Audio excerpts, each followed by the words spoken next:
Bonjour à tous, bienvenue en ce dimanche de Pentecôte. On veut se souvenir ce matin en particulier que la Pentecôte représente la puissance que Dieu nous a donnée, la vie du Saint-Esprit pour chaque chrétien né de nouveau. Une puissance de vie, une puissance de fraîcheur, de feu et d'impact que Jésus nous a donné avant de quitter cette terre. La Pentecôte fait la différence entre un chrétien de nom et un chrétien rempli du Saint-Esprit. Entre une bande de religieux sectaires empêtrés dans toutes sortes de traditions stériles et une église vivante. Un corps qui avance en bonne santé. La Pentecôte, c'est la vie. Et mon message ce matin n'est pas sur la Pentecôte, mais je voulais profiter de ce jour pour qu'on puisse relire ensemble ce récit magnifique de Actes, chapitre 2, où Luc nous dit le jour de la Pentecôte, ils étaient tous ensemble dans le même lieu, les hommes, les femmes qui avaient suivi Jésus. Tout à coup, il vint du ciel un bruit comme celui d'un vent impétueux et il remplit toute la maison où ils étaient assis. Des langues semblables à des langues de feu leur apparurent séparées les unes des autres et se posèrent sur chacun d'eux et ils furent tous remplis du Saint-Esprit et se mirent à parler en d'autres langues selon que l'Esprit leur donnait de s'exprimer. Qu'est-ce que ça veut dire tout ça? Bien, c'est le moment où Jésus va quitter cette terre après être mort et ressuscité. Les disciples ont été témoins de son ministère pendant 3 ans. Ils ont vu Jésus, ils ont écouté Jésus, puis ils ont été témoins de sa mort et de sa résurrection. Mais voilà, Jésus s'en va et eux sont en mode, et on fait quoi maintenant? Est-ce que c'est vraiment fini? Est-ce que ça s'arrête là? Et tu peux imaginer les disciples de Jésus ce jour-là, enfermés dans cette petite pièce. Ils sont un peu craintifs. Ils se disent sûrement, mais Jésus est mort, il est mort sur la croix, ok, il est ressuscité. Qu'est-ce qu'ils vont faire de nous? Et c'est là que Jésus s'apprête à leur communiquer la mission. Vous serez mes témoins, mes représentants. Vous allez enseigner au monde le message que je vous ai communiqué à vous. Alors voilà votre mission. Simon, Jacques, André, Philippe, Barthélemy, Matthieu, Thomas, tous les autres. Vous serez mes témoins. Et eux, ils sont là. Ok Jésus, on va faire ça, c'est parti, on va changer le monde. Ils sont tellement idéaliste à ce moment-là, on te fait confiance, on a vu tes miracles. La dernière fois, tu nous as dit de jeter le filet de l'autre bord de la barque. Et il s'est passé quelque chose d'incroyable, on va plus douter de toi. Et puis, il y en a qui ont même marché sur l'eau et tu nous as enseigné tellement de choses. On a pris des notes, Jésus, on a compris la leçon, on va juste obéir. Allez, c'est parti, impacter ceux qui sont loin de Dieu afin de les amener à vivre en Christ. Mais Jésus les rappelle, il dit, calmez-vous les gars, attendez, calmez-vous. C'est pas pareil cette fois-ci. C'est pas parce que vous allez juste obéir que ça va aller. C'est pas parce que vous avez appris la leçon. C'est pas seulement parce que vous allez prier et que vous avez une mission et que vous avez de l'amour. Attendez là. Parce que vous ne serez pas capable d'être mes témoins juste avec vos capacités naturelles, avec votre force. Vous n'aurez aucun impact par vous-même. Ce que je vous demande, la mission, c'est énorme. Vous serez persécutés et rejetés. Ils vont même vous prendre pour des fous. Et vous serez tentés d'abandonner. Alors attendez, parce que vous n'êtes pas équipés pour accomplir la mission. Je vais vous donner ma puissance. Et quand vous aurez reçu cette puissance, la puissance du Saint-Esprit le jour de la Pentecôte, et le mot puissance, c'est le mot dynamisme, d'où on tire le mot dynamique, dynamite. Vous allez recevoir cette dynamite en vous, cette puissance de feu qui n'est pas naturelle et qui est surnaturelle, qui est spirituelle. À partir de là, vous allez partir aux 4 coins du monde et vous serez mes témoins efficaces et puissants pour la gloire de Dieu. Des vies de millions et de millions d'hommes et de femmes ont été changées par ce message imbibé de cette puissance dynamique du Saint-Esprit. Je crois que Jésus pensait à nous quand il a confié cette mission aux disciples. J'aimerais dire ce matin, Église Nouvel Impact, cette puissance, elle est pour toi. pas une puissance de seconde zone. Cette même puissance qui était sur Jésus et sur les disciples le jour de la Pentecôte. Cette même puissance qui a animé l'apôtre Pierre quand il a prêché. Et 3000 âmes se sont tournées vers Dieu. Ce même Saint-Esprit, il est en nous. Et il fait de nous des témoins puissants, des témoins efficaces, des témoins d'impact qui changent et qui changent le monde. Qui bâtissent une église solide et qui avance, amen. Impossible d'être l'église de Jésus sans la puissance et l'impact du Saint-Esprit en nous. Alors, on va remercier Dieu pour son esprit ce matin. Est-ce qu'on peut fermer les yeux et dire merci Seigneur pour ton esprit? Merci pour la puissance du Saint-Esprit, merci pour la force du Saint-Esprit, pour la consolation et pour l'aide du Saint-Esprit. Je prie pour une action particulière du Saint-Esprit sur ma vie ce matin et sur tous ceux qui m'écoutent. Je prie pour l'action du Saint-Esprit sur l'Église au sens large, sur l'Église universelle. Je prie pour la consolation de l'Esprit sur tous les chrétiens persécutés dans le monde au nom de Jésus, que les ossements morts reprennent vie. Amen et amen. Est-ce que vous êtes prêts pour un message inspiré, un message de feu ce matin? Je vous l'annonce déjà à l'avance. Il va y avoir la bénédiction. Amen. Il va y avoir le feu. Il est déjà là. Vous avez remarqué. Il va y avoir la joie, la révélation, l'activation spirituelle. Je l'annonce et je le déclare. Aucune impossibilité ce matin. On veut laisser toute la place au Saint-Esprit, la place qui lui revient, qu'il dirige ces moments, qu'il puisse m'inspirer par son esprit et que vous puissiez être touchés par la parole de Dieu. Est-ce qu'on peut juste, là où nous sommes, lever nos mains vers le ciel et l'inviter à envahir ces lieux, partout où vous êtes, envahir le lieu et envahir vos cœurs, là où vous êtes. Donnons-lui toute la place ce matin. Amen et amen. Lisons ensemble cette parabole de Matthieu chapitre 25 et au verset 14. Jésus s'adresse à ses disciples, à la foule, et il dit, il en sera comme d'un homme qui partant pour un voyage appela ses serviteurs et leur remit ses biens. Il donna 5 talents à l'un, 2 à l'autre et 1 au troisième, à chacun selon sa capacité. Et il partit aussitôt. Aussitôt, celui qui avait reçu les 5 talents s'en alla, les fit valoir, et il gagna 5 autres talents. De même, celui qui avait reçu les 2 talents en gagna 2 autres. Celui qui n'en avait reçu qu'un alla faire un creux dans la terre et cacha l'argent de son maître. Longtemps après, le maître de ses serviteurs revint et leur fit rendre des comptes. Celui qui avait reçu les 5 talents s'approcha en apportant 5 autres talents, et il dit, « Seigneur, tu m'as remis 5 talents, voici j'en ai gagné 5 autres. » Son maître lui dit, « C'est bien, bon et fidèle serviteur. Tu étais fidèle en peu de choses, je te confierai beaucoup. Entre dans la joie de ton maître. » Celui qui avait reçu les 2 talents s'approcha aussi, et il dit, « Seigneur, tu m'as remis 2 talents, voici j'en ai gagné 2 autres. » Son maître lui dit, « C'est bien, bon et fidèle serviteur, tu as été fidèle en peu de choses, je te confierai beaucoup, entre dans la joie de ton maître. » Celui qui n'avait reçu qu'un talent s'approcha ensuite et il dit, « Seigneur, je savais que tu es un homme dur, qui moissonne où tu n'as pas semé, qui amasse où tu n'as pas vanné. J'ai eu peur et je suis allé cacher ton talent dans la terre. Voici, prends ce qui est à toi. » Son maître lui répondit, « Serviteur méchant et paresseux. Tu savais que je moissonne où je n'ai pas semé et que j'amasse où je n'ai pas vanné. Il te fallait donc remettre mon argent au banquier et à mon retour, j'aurais retiré ce qui est à moi avec un intérêt. Ôtez-lui donc le talent et donnez-le à celui qui a les 10 talents. Car on donnera à celui qui a, et il sera dans l'abondance, mais à celui qui n'a pas, on ôtera même ce qu'il a, et le serviteur inutile, jetez-le dans les ténèbres du dehors, il y aura des pleurs et des grincements dedans. »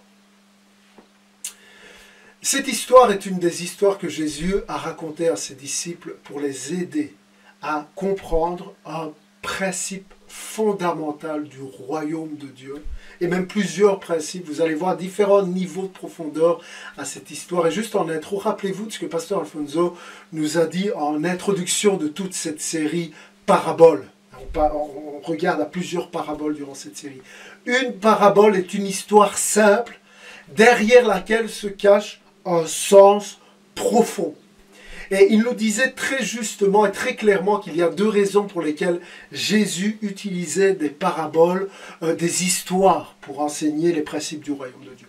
Première raison, c'est pour rendre l'explication accessible à tous. Et la deuxième, pour la rendre inaccessible en réalité. Accessible à tous ceux qui ont faim et soif de vérité. Et inaccessible pour ceux qui se considèrent comme trop érudits pour s'intéresser à des petites histoires toutes simples. Ceux qui savent déjà tout. Je trouve que Jésus est trop fort. Utiliser des paroles est vraiment une idée de génie, une idée divine. En passant, j'espère que vous faites partie de cette première catégorie de personnes ce matin. Ceux qui veulent juste s'asseoir au pied de Jésus, écouter humblement et simplement et découvrir les trésors du royaume. On est loin de tout connaître. Peu importe le nombre d'années que tu écoutes des messages, le nombre d'années que tu lis la Bible, alors je dis juste parle-nous Seigneur. On s'approche de toi humblement, on veut recevoir. Esprit de Dieu, on est là et on ouvre nos cœurs. Alors Jésus raconte l'histoire d'un homme très riche qui confie ses biens à ses serviteurs dans le but que ceux-ci fassent fructifier ce qui leur a été confié. Et ça parle de talent. Jésus dit que cet homme riche donne des talents à ses serviteurs. Alors à l'époque, le talent était une unité monétaire importante. On parle d'argent.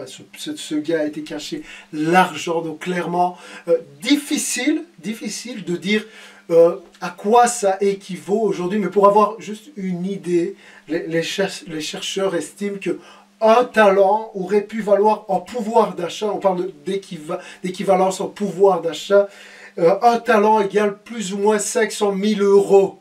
En pouvoir d'achat. Donc, regardez bien l'histoire et je voudrais que vous puissiez oublier 2 secondes l'aspect que c'est dans la Bible.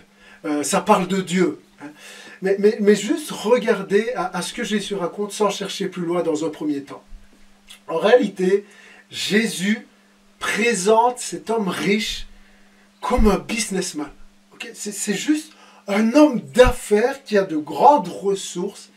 Il est riche et il ne veut pas juste garder cette richesse, mais comme tout homme d'affaires, il veut l'investir et il veut que ça lui rapporte des intérêts. Il ne veut pas juste laisser dormir l'argent. Vous voyez ce que je veux dire? C'est ça que ça parle en réalité. Et on a des images de ça partout aujourd'hui. On peut comprendre clairement de quoi ça parle. Des hommes d'affaires qui investissent dans des sociétés, dans des bâtiments, dans le commerce, dans la bourse, pour une seule raison, les intérêts.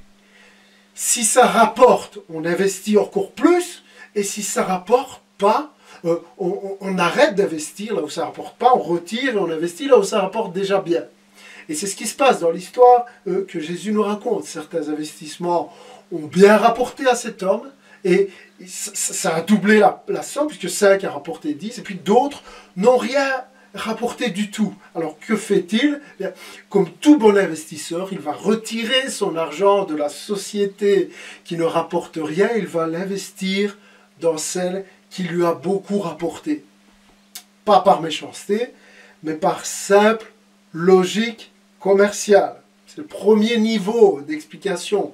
On nous parle d'un investisseur et d'intérêt. Maintenant, c'est quoi l'analogie? On a bien compris. L'homme riche, l'investisseur, c'est Dieu. Les serviteurs à qui on a confié les talents, c'est nous. Et puis les talents dans le sens argent, c'est les talents dans le sens capacité que Dieu a donné à chacun. Donc, dans cette histoire, première chose, c'est que Jésus compare Dieu à un homme d'affaires.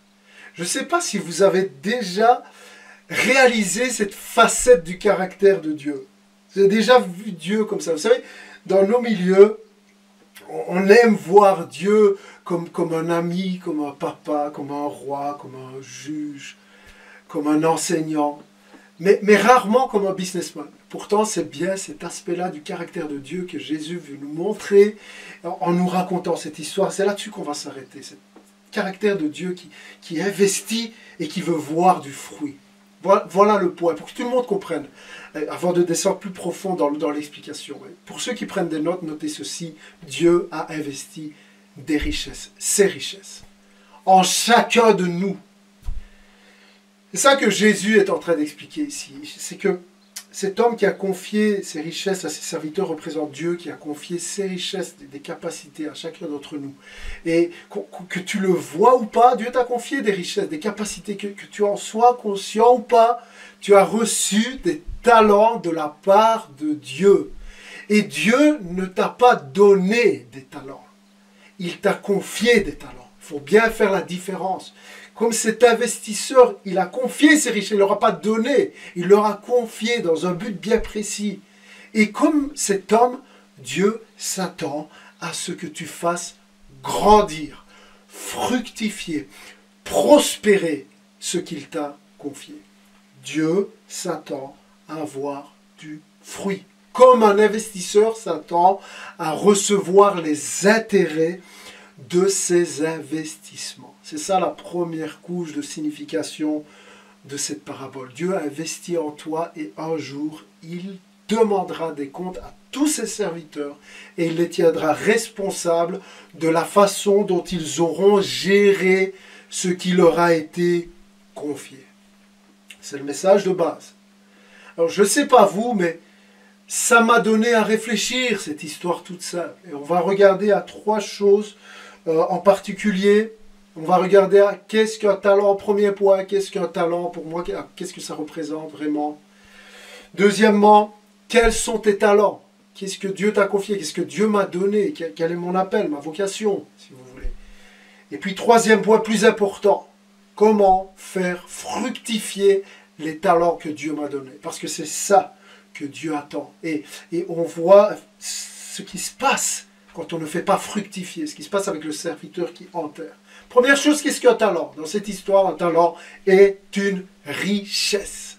C'est pas un hasard si Jésus utilise le talent. Je ne sais pas si vous savez, mais le mot talent a complètement été redéfini à cause de cette parabole de Jésus. Vous pouvez vérifier ça, mais à l'origine, je l'ai dit, un talent, c'était une unité monétaire. Et cette histoire de Jésus est tellement de retentissement dans le monde que le mot talent, qui désignait une richesse, une unité, désigne aujourd'hui les capacités d'une personne, une richesse intérieure, ses dons, d'une certaine manière, si vous voulez. Aujourd'hui, quand on dit qu'une personne a du talent, ça ne veut pas dire qu'elle est riche en argent, mais ça veut dire qu'elle est douée, qu'elle est riche intérieurement. Donc, les talents, c'est simplement les capacités que Dieu t'a données de façon innée, donc dès ta naissance, mais aussi les capacités que tu as développées durant ta vie. C'est ça les talents. Capacité innée ou capacité développée. On parle de savoir, de savoir-faire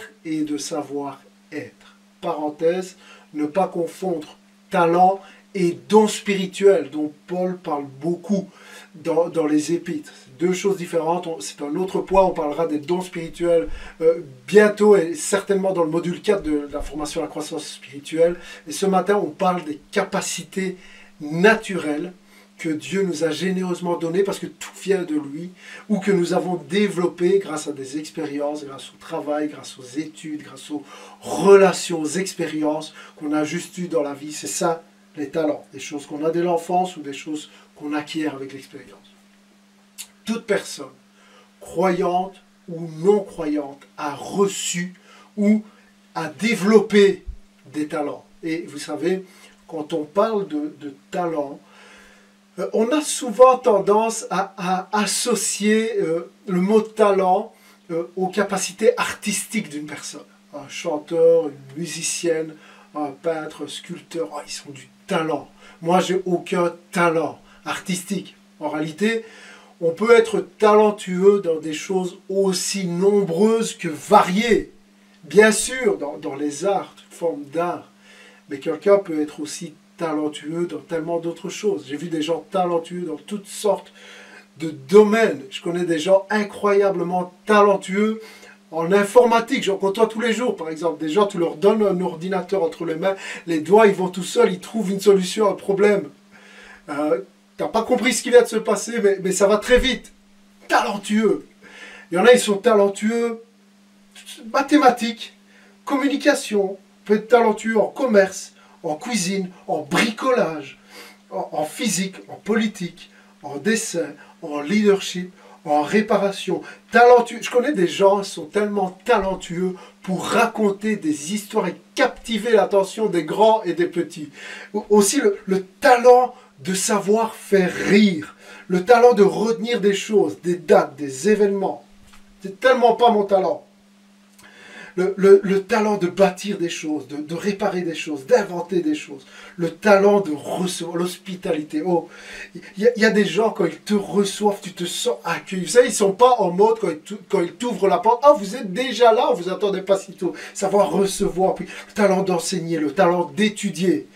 Il y en a en ce moment, il dit, c'est vraiment pas mon talent de savoir étudier. Le talent de savoir gérer l'argent, de le faire fructifier. Il y en a, elles sont capables de dépenser l'argent. C'est aussi un autre talent. Je ne sais pas pourquoi j'ai mis elle d'ailleurs devant. M'envoyez pas un mail, c'est une plaisanterie.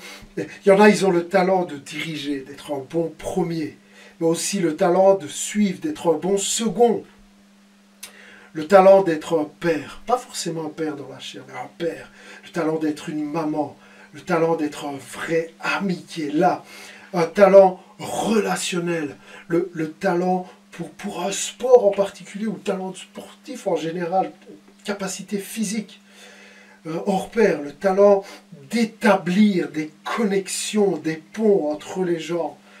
Le talent de parler différentes langues, le talent de bien savoir parler, j'aime ça. Le talent de voir le talent, oh, la liste est infinie. Tout le monde a reçu des talents, ce que Dieu a bien voulu nous donner.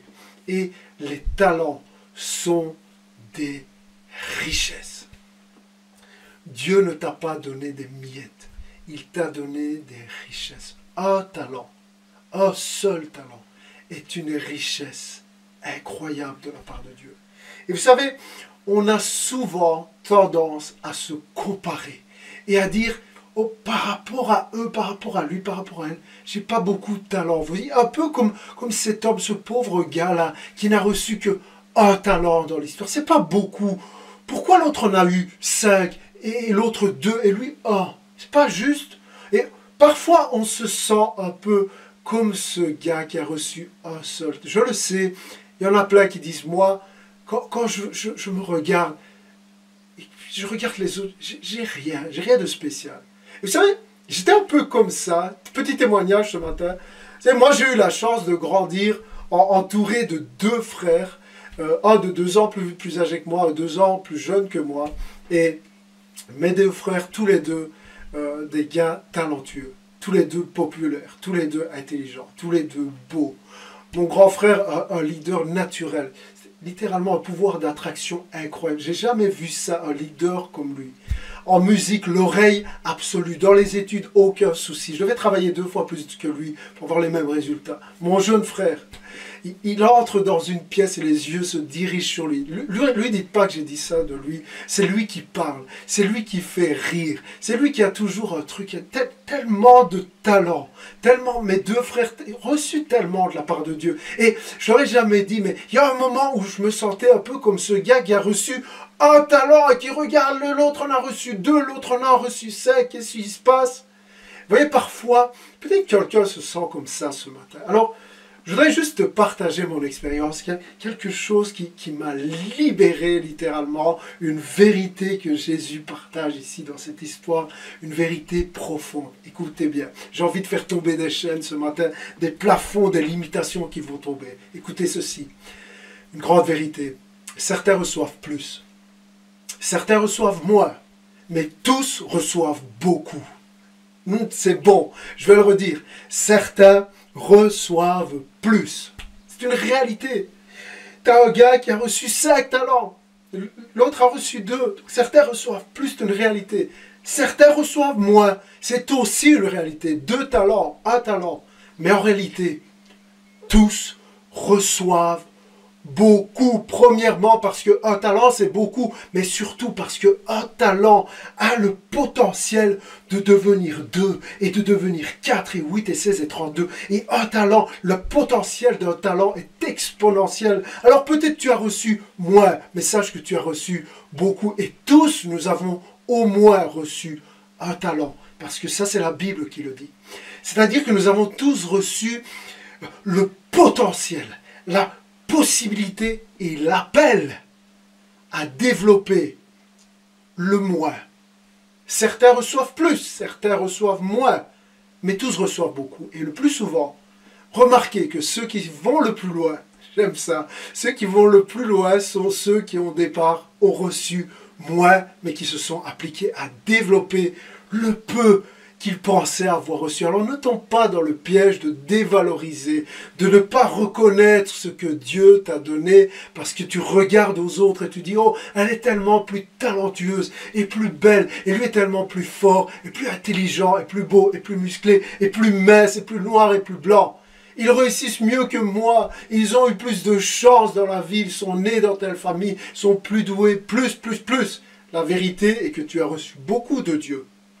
Arrête de regarder aux autres et de comparer. Tu as reçu beaucoup et il a mis la génétique parfaite en toi, l'ADN, la passion, l'opportunité, l'expérience, la formation, le talent que Dieu a mis en toi. Il ne l'a pas donné aux autres. C'est pour ça que tu n'as pas à être jaloux ou insécure ou amer ou rempli de ressentiment. Parce que Dieu t'a donné beaucoup et ce qu'il t'a donné est précieux et important. Un talent! Oh, merci pour ce talent, Seigneur. Avant la fin de l'année, ça sera 2 et 4 parce que tu m'as fait confiance et je suis important pour toi. Ce que tu m'as donné est important, Seigneur. Je vais être un bon et un fidèle serviteur qui va entendre bien et bon entre dans la joie de ton maître. Qu'est-ce que tu fais avec ce que Dieu t'a donné? Est-ce que tu le fais fructifier? Ou est-ce que tu l'as enterré quelque part? Le principe du royaume est simple et il est celui-ci. Plus on fait fructifier ce que Dieu a mis entre nos mains, et plus il nous donne. Et plus il nous donne, plus on peut faire fructifier. Et plus on fait fructifier, et plus il nous donne. Car le principe est, on donnera à celui qui a. Parfois on est là au Seigneur, montre-moi ce que tu attends de moi. Montre-moi ce don, ce talent. Aide-moi à accomplir ceci ou cela. Oui, mais Dieu ne donne pas s'il ne fait pas déjà fructifier ce que tu as déjà entre les mains. Jésus va communiquer ce principe du royaume de différentes manières. Dans les évangiles, on voit ça, notamment dans Jean, chapitre 15. C'est une autre manière de le dire. Jésus prend l'exemple de la vigne. Il dit, « Je suis le vrai cep et mon Père le vigneron. Tout sarment qui est en moi et qui ne porte pas de fruit, qui ne fait pas fructifier le talent, il le retranche. Et tout sarment qui porte du fruit, il l'émonde afin qu'il porte encore plus de fruits, encore cette image de Dieu, cet investisseur qui veut des intérêts. Dieu est un Père, oui, mais il est aussi quelqu'un, un Dieu qui veut voir fructifier ce qu'il n'a. Ôtez-lui, que va dire ce maître à ce serviteur qui n'a rien rapporté? Ôtez-lui. Ôtez-lui, car on donnera à celui qui a, il sera dans l'abondance, mais celui qui n'a pas, on ôtera même ce qu'il a. C'est une autre façon de dire, tout sarment qui porte du fruit, il l'émonde afin qu'il porte encore du fruit, mais on retranche le sarment qui ne porte pas de fruits. Est-ce qu'on n'a pas tendance parfois à minimiser l'importance de ce que Dieu nous a donné? Dieu t'a donné quelque chose qui est grand à ses yeux, et il est temps que tu commences à le voir comme lui le voit. Quelqu'un a besoin de déterrer ce qui a été enterré et oublié progressivement au fil des années dans ton cœur. Mon rêve est que chaque membre de l'Église fasse fructifier ses talents. Et je crois que ça commence ce matin pour toi. Je voudrais déclarer 23 juin 2021, journée d'exhumation des talents. Il faut déterrer, il faut te mettre devant Dieu et demander au Saint-Esprit d'insuffler sa vie sur les capacités, les dons qu'il t'a donnés. Demande-lui de t'ouvrir les yeux et d'ouvrir des portes. Jean Calvin explique que Dieu a des bénédictions en réserve, qui sont là, qui sont prêtes à être déversées et qui attendent simplement quelqu'un qui se met en prière pour demander. Demande-lui de t'ouvrir les yeux et d'ouvrir des portes. Alors quelqu'un va peut-être dire, mais pasteur, j'ai déjà lu 100 fois cette histoire, mais mon problème c'est quoi mes talents? C'est qu'est-ce que Dieu m'a donné? C'est quoi mon appel, ma vocation? C'est le deuxième point. Pour beaucoup de chrétiens, c'est une des questions les plus frustrantes de la vie chrétienne. Et c'est une question qui amène beaucoup de confusion. Tu dois trouver ton appel, tu dois marcher dans ton appel, tu dois trouver ta vocation. C'est quoi ton appel? C'est quoi ta vocation? As-tu trouvé ton appel? Cherche ton appel, cherche ta vocation. Je vais peut-être vous étonner, mais ceci est un concept que je ne trouve pas dans la Bible. Allez, il y a un poids qui va tomber des épaules de quelqu'un ce matin. Le poids de « tu dois trouver ta vocation, ton talent, ton appel ». Grande nouvelle. Tu n'as pas à trouver ta vocation et ton appel. En fait, si ce que Jésus enseigne est correct, si cette parabole est une image qui enseigne des vérités profondes, alors je n'ai pas à trouver mon appel ni ma vocation. Parce qu'écoutez bien, si je sers les buts de Dieu dans la saison dans laquelle je suis, je n'ai pas à trouver mon appel, c'est mon appel qui me trouvera. C'est bon ça, je répète. Si je sers les buts et les objectifs de Dieu dans la saison dans laquelle je me trouve, et c'est important de réaliser qu'il y a des saisons dans la vie, qu'il faut respecter les saisons dans lesquelles on est. Une maman n'est pas dans la même saison qu'un étudiant n'est pas dans la même saison qu'un papa, qu'un homme d'affaires, qu'un pensionné. Il y a des saisons. Et tu n'as pas à trouver ton appel. C'est ton appel qui te trouvera si tu sers les buts de Dieu dans la saison dans laquelle tu es. Je voudrais que tout le monde tape fort sur son clavier, sur son écran tactile Apple, Samsung ou Huawei ce matin. Écrivez, tapez fort, mon appel me trouvera. Mon appel me trouvera. C'est ce que Jésus enseigne dans cette histoire. Pourquoi? Jésus nous montre quelque chose de profond ici.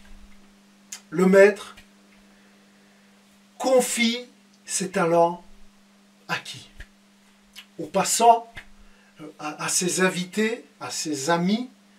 C'est de l'argent, beaucoup d'argent. Peut-être qu'il devrait le confier à des investisseurs professionnels de la finance. Non, il confie ses richesses à ses serviteurs. C'est les serviteurs, ceux qui servent déjà. Ceux de la maison, ceux qui sont déjà au travail, ceux qu'il connaît et qui le connaissent. C'est à eux que le maître fait confiance pour développer, pour faire fructifier, pour donner des intérêts à ceux qui le servent déjà. Et j'aimerais dire, arrête de t'inquiéter de c'est quoi mon talent. Est-ce que Dieu m'a donné un talent, 2 talents, 5 talents? Sois un serviteur.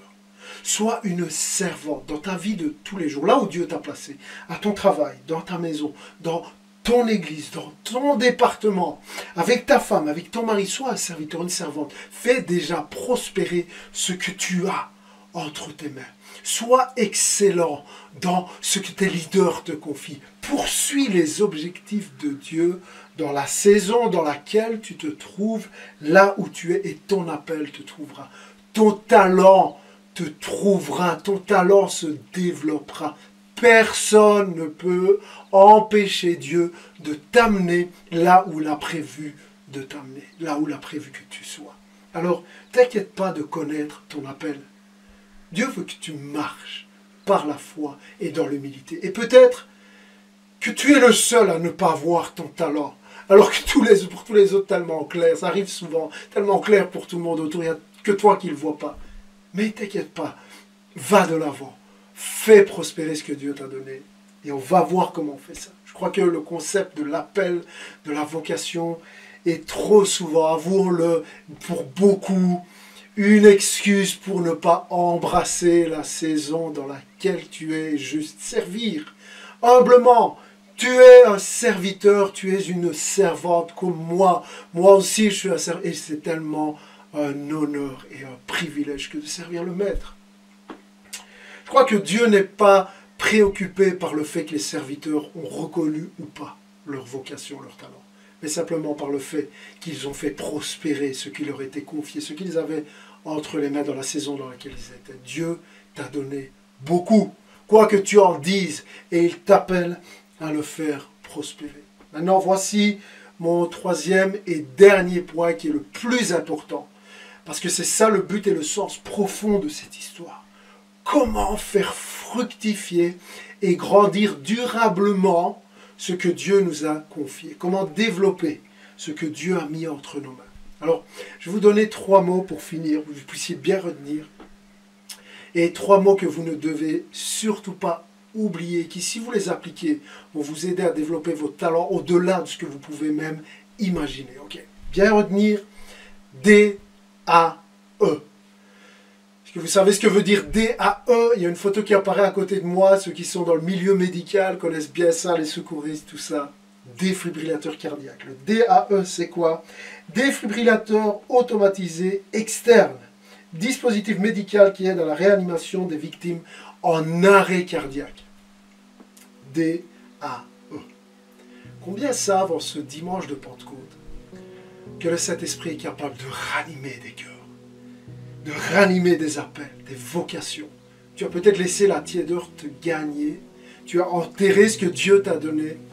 Il y en a, ils sont en arrêt depuis le confinement. Oh, pasteur, je ne me suis pas inscrit comme membre parce que je ne suis pas sûr d'être vraiment né de nouveau. Je suis devenu tiède, c'est la faute du Covid. Ce matin, on va ranimer des cœurs. Amen. DAE, il y a des chrétiens en arrêt qui ont enterré le talent, comme ce gars. Et enterré parle de mort, mes amis. Enterré parle de la fin d'une chose. J'enterre ma foi, j'enterre mon ministère, j'enterre mon appel, j'enterre ce que Dieu a accompli pour moi et ce qu'il veut accomplir en moi. Au final, c'est moi qui m'enterre tout seul. Réanimation. Est-ce que vous croyez que cet esprit est capable de ranimer la foi et les cœurs ce matin? Dites Amen. Le DAE spirituel. Tout le monde tape DAE. Que veut dire DAE? Eh bien, je vous donne rendez-vous dimanche prochain pour le savoir. Et on a dit, il ne va pas faire ça, il va faire ça. Dimanche prochain, un message sur comment développer les talents que Dieu vous a donnés. Ce matin, je veux juste que vous puissiez focaliser, je veux juste que vous reteniez 2 choses importantes, que vous puissiez prier durant toute cette semaine sur ces 2 choses-là. Premièrement, Dieu a été généreux avec toi. Tu as reçu beaucoup. Saisis cette vérité par la foi. Et même si tu penses avoir reçu moins, sache que ton appel est de développer ce moins pour qu'il devienne beaucoup. Ça, c'est ce que Dieu attend de toi. Deuxièmement, sois un serviteur. Le maître a confié au serviteur. Si tu sers les objectifs de Dieu dans la saison dans laquelle tu es, dans ta vie, aie confiance dans le fait que ton appel te trouvera. Avance. Avance avec confiance.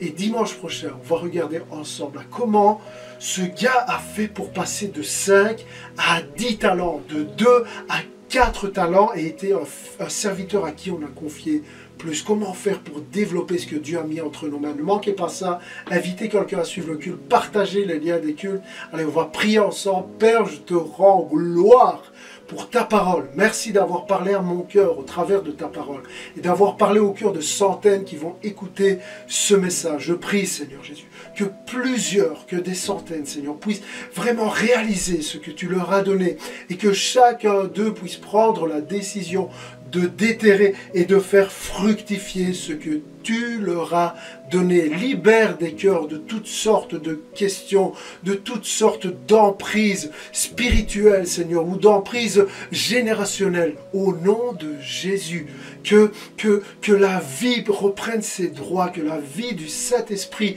reprenne ses droits aujourd'hui. Au nom de Jésus.